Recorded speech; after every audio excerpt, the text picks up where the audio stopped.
Our first speaker is Shahbaj. The stage is yours.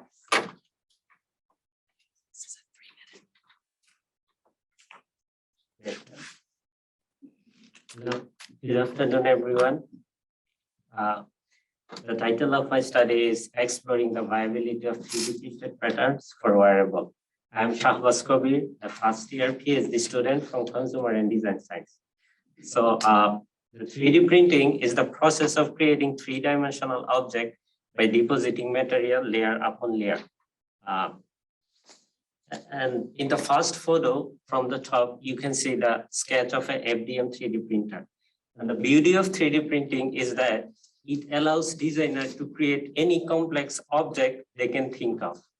And lately, 3D printing has been gaining much more attention in various fields, including fashion and textile.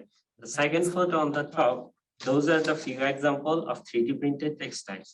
However, the textile made with 3D printing lacks the essential textile properties, such as bendability and flexibility. Now there's this auxetic structure. It has the unique properties of expanding when being stressed, or shrinking when being compressed. And it has another novel characteristic of it has the unique elongation property and flexibility. So, however, the true potential of auxetic structure has not yet been properly addressed in wearable textile development. The third foot on the bottom, you can see how well fitted and how bendable 3D printed auxetic structure textile could be. And it is believed that 3D printed auxetic structure textile has the potential to mimic the bendability and flexibility of traditional textile. Therefore, the purpose of this study is to explore the viability of 3D printed structure for wearable.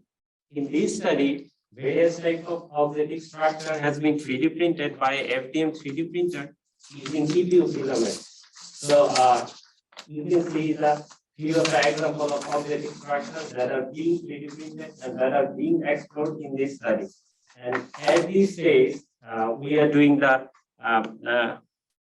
we are testing few textile characteristics, few essential textile characteristics at this stage. And so far, our result shows the great potential of using 3D printed auxetic structure for wearable textile development. But our finding necessitates the further study. So the further study is going on. And that's it. Thank you, everyone.